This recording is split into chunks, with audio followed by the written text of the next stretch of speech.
안녕하세요. 오늘은 제가 이 자연분만에 관한 이야기를 좀 드리도록 할게요. 제가 요즘 쇼츠 영상을 많이 올리는데 거기에 이제 자연분만, 수술, 신생아의 행동에 관한 영상을 올린 게 있는데 좋아요도 굉장히 많이 달린 영상이지만 악플도 굉장히 많이 달렸어요. 특히 수술이나 무통하신 분들 자연분만 했는데 안 좋더라, 수술이 더 낫더라. 사실 그런 의도로 올린 영상이 아닌데 오해의 소지가 되게 많아서 이 영상에 집중하려고 합니다. 자연분만이라고 하는 게 사실 이게 애매해요. 무통분만일 가능성이 되게 많지만 아니기도 하거든요. 아무튼 자출, 자연분만, 그 다음에 수술, 이렇게 아기가 태어난 방법론으로 딱 나눠버리면 되게 기계적이 돼요. 석학들은 정말 출산을 어떻게 나누냐 하면 출산의 기준은 한 가지밖에 없다. 왜? 여러분도 한번 생각을 해보세요. 여러분이 정말 정해진 날 아기를 낳습니까? 수술은 우리가 날짜를 정하고 가지만 그냥 정상적인 포유류의 출산을 감안을 해보면 우리가 출산일을 정합니까? 당연히 아기가 태어날 날을 결정하죠. 그럼 아기는 자신이 태어날 날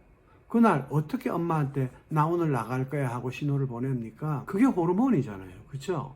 우리 아기가 태어나려고 하면 우리는 의학적으로 출산 예정일이란 걸 받아둔 건 있지만 그게 맞을 확률은 10%도 안 된다고 하니까 그냥 플러스 마이너스 2주? 그 날짜를 기준으로 앞뒤 2주 사이에 38주에서 42주 사이에 출산이 되면 이게 정상 출산이다 하고 여러분도 알고 계시죠? 근데 그걸 어떻게 아냐고요? 태아가 자기가 나올 때가 되면 엄마한테 옥시토신이라는 호르몬을 분비합니다. 그럼 엄마가 이 호르몬을 저기서 신호가 왔으니까 이 신호를 받아서 그럼 엄마도 화답을 해줘야 되잖아요. 내가 도와줄게. 그러면 자궁 수축시키고 하면서 네가 아래로 내려갈 수 있도록 도와줄게 하고 엄마가 화답을 하는데 엄마가 마찬가지로 화답하는 방법도 결국은 옥시토신이라는 호르몬을 분비시켜서 자궁 수축이 일어나게 하는 거예요. 이때는 옥시토신이 자궁 수축의 기능도 하는 거죠. 자궁이 수축되다 보니까 엄마들은 진통처럼 느끼게 되죠. 수축을 시키지 않으면 아기가 내려올 수 없는데 왜 옥시토신이 그 기능도 하냐는 거예요. 그러면 비록 수축시켜서 너를 힘들게 하지만 사랑의 호르몬이라는 거예요.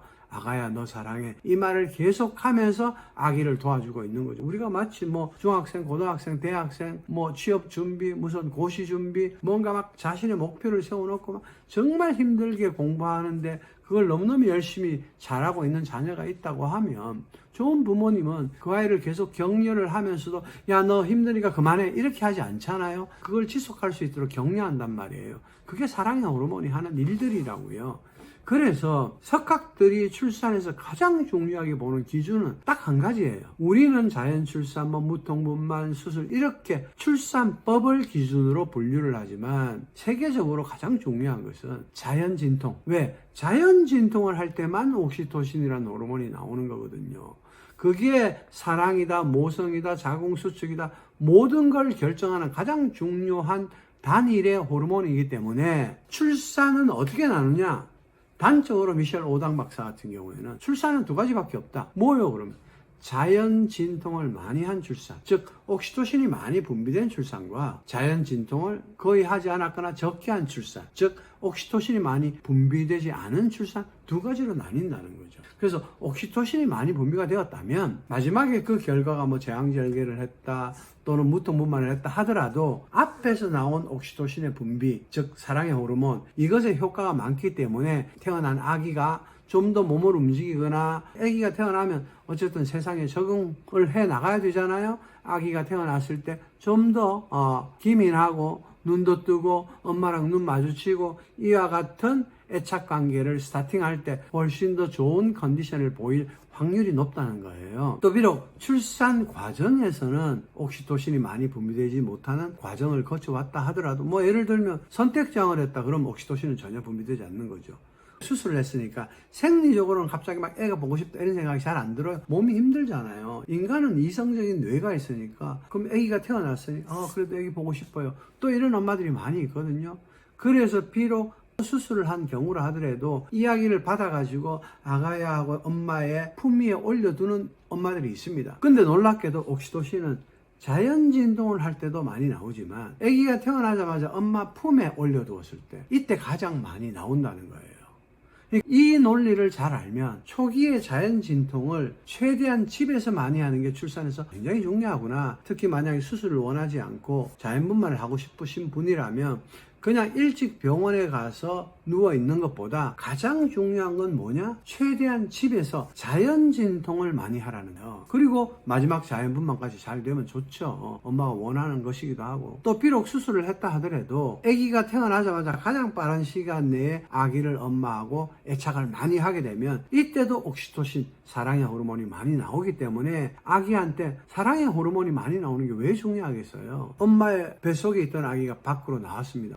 그럼 엄마를 찾아야 빨리 이 아이도 안심하고 안정이 될 거 아니에요. 안정이 돼야 세상 구경을 빨리 하면서 성장을 하게 되죠. 만약에 우리가 수술을 했다. 근데 신생아실로 바로 데리고 가버렸다. 그럼 아기를 보는데 시간이 많이 걸렸다. 물론 신생아실 가서 바깥 유리창에서 볼 수 있지만 직접 몸과 몸, 스킨 투 스킨, Love is touch. 사랑은요, 터치가 이루어져야 되는 거예요. 사랑은 많은 시간 터치가 이루어져야 합니다. 이건 뭐 예외 없어요. 부모 자식 간에, 연인 간에, 부부 간에. 그래서 많은 터치를 통해서 생리적으로 사랑을 서로 교감하는 거니까 많은 옥시토신을 출산 후에라도 빨리 전해줄 수 있다면 여러분이 아기를 돌보는데 아기도 엄마하고 상호작용을 하는데 초기에 적응하는데 모든 게 훨씬 더 좋아지니까 특히 아기 낳고 나면 엄마 산후조리도 잘해야 되고 여러 가지 우리가 해야 될 조건들이 있는데 그런 모든 것과 상관없이 항상 여러분들이 염두에 두셔야 될 단일 인자 한 가지를 꼽으라고 하면 자연 진통을 할 때에 나오는 옥시토신 분비가 정말 중요하다. 그 다음에 출산하고서도 엄마하고 스킨십을 많이 하면 옥시토신이 굉장히 많이 나온다. 진통할 때보다 오히려 더 많이 나온다. 이 두 가지 점은 참고하시면 여러분의 출산에 훨씬 더 도움이 되지 않을까 싶고요. 마지막으로 한 가지를 더 코멘트를 드리면 그러면 저는 병원에 가서 무통을 안 맞았는데 그때 했던 건 자연진통이 아닌가요? 이 질문은 중요합니다. 여러분 병원에 갔어요. 엄마가 진통이 걸려서 병원에 왔으면 빨리 진통을 해서 출산이 이루어지면 좋잖아요. 근데 우리나라 병원의 가장 좋은 점이 뭐예요? 분만병이 사실상 무료인 나라잖아요. 의료보험 제도가 워낙 잘 돼 있으니까.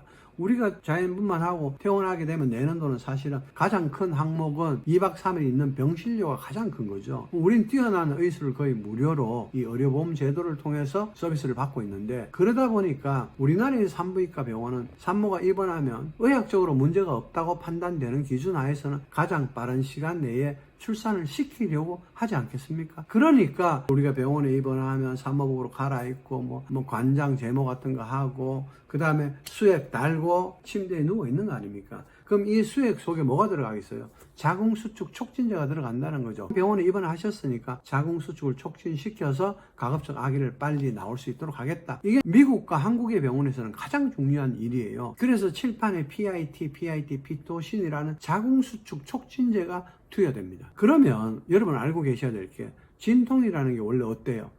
아팠다가 안 아팠다, 아팠다 안 아팠다 이게 반복하는 거잖아요. 이게 집에서 있을 때의 자연 진통은 옥시토신이 나오면 수축을 하니까 좀 아프고 그건 오래 안 나와요. 30초, 45초, 1분 이게 다예요. 그 다음에는 엔돌핀, 휴식 호르몬이 나와서 이렇게 교대를 한단 말이죠. 근데 병원에 입원해서 촉진제를 맞게 되면 우리 몸에서 더 이상 옥시토신이고 엔돌핀이고 나오지 않습니다. 그러니까 병원에 입원해서 내가 아직 무통은 안 맞았지만 되게 아픈 이유는 뭐냐 그러면 촉진제로 인해서 진통은 압도적으로 강해지고 진통이 계속되는 그러니까 이것하고 자연 진통을 오해하시면 안 됩니다. 이 구별은 아주 중요한 일이에요. 근데 이제 우리가 병원에 입원을 하면 병원의 시스템을 따라가게 되어 있는데 그걸 우리 마음대로 안 맞겠다 이렇게 하기는 쉽지 않죠. 근데 이제 어떤 병원은 여러분도 의사를 존중해주는 병원들도 있잖아요. 사전에 출산 계획서 같은 걸 제출하게 하는 병원들이 있단 말이에요. 그런 걸 아기 낳기 전에 검토하시면 더 좋죠. 그럼 우리가 가장 스마트한 건 뭐냐? 그러니까 자연 진통이 왔다고 해서 아기가 금방 나오는 게 아니니까 여러분이 조금만 공부를 해보면 언제 병원 가는 게 제일 좋겠다. 그걸 알아요. 어렵지 않아요. 그러면 일반 병원에서 하는 걸 기준으로 삼으시지 말고 지금 제가 말씀드리는 게 가장 정통의 기준이니까 참고를 하십시오. 한번 진통이 오면 50초 이상, 60초 이하, 즉 거의 1분 가까이 될 때 그때 병원에 가시면 됩니다. 그러면 아주 빠르면 서너 시간, 늦어도 한 7시간, 8시간 안으로 아기가 나옵니다. 그러니까 여러분이 견뎌야 되는 시간이 많이 줄고 그렇죠? 집에서의 자연 진통은 휴식을 하면서 왔기 때문에 누구나 잘 보낼 수 있습니다. 자연 진통을 막 죽을 것처럼 힘들어하는 산모를 저는 만난 적이 별로 없어요. 분만이 너무 빨리 진행되는 경우에는 그럴 수 있지만 정상적으로 진행되면 자연 진통이 여러분들한테는 가장 견디기 좋은 진통이다. 가장 힘든 건 뭐냐? 병원에서 촉진제를 맞았을 경우의 진통은 아주 견디기가 힘들다. 그러니까 이런 정도의 구별만이라도 알고 가시면 여러분이 출산에 대한 마인드 컨트롤이 훨씬 더 좋을 것 같고요. 또 이미 아기를 낳으신 분들도 이런 관점에서 여러분들이 과거에 출산했던 그 과정을 돌이켜 본다면 이 지점에서 그럼 내가 사랑의 호르몬 옥시토신이 덜 나가겠구나. 이때는 좀 나갔겠구나. 이때는 아예 안 나왔겠구나. 그래서 아기가 태어나고 난 다음에 초기에는 나한테 좀 이런 힘든 점이 있었구나. 이런 걸 이해할 수 있게 되니까 이 아이를 키우면 키울수록 여러분 모성도 자꾸만 나올 거 아니에요. 그러면 키우면서 다소 미안함 감정이 들 수도 있고 그런 것 때문에 또 더 잘해주기도 하고 그래서 사랑이 점점 강화되어 가는 과정이다. 가장 중요한 건 뭐예요? 결국은 사랑이죠. 엄마와 자녀 또는 인간 세상 가장 중요한 건 한 가지라고 꼽으라면 사랑입니다. 사랑이 좀 더 풍요롭게 흘러다니는 세상으로 만들려면 출산 과정에서부터 그런 것들이 잘 이루어질 때 훨씬 더 좋은 신인류 진짜 사랑이 기저리 듬뿍 받고 태어난 신인류들이 많아지는 것이 좋지 않겠느냐. 이런 것들이 BTNH를 비롯한 석학들의 추천 사항입니다. 꼭 참고하시고 다른 오해는 하지 않으시기를 기대할게요. 파이팅! 엄마가 최고예요. 왜 남자는 아기를 못 낳고 못 키우잖아요. 여러분의 그 모성, 위대함은 늘 응원하고 늘 축복하고 늘 존중합니다.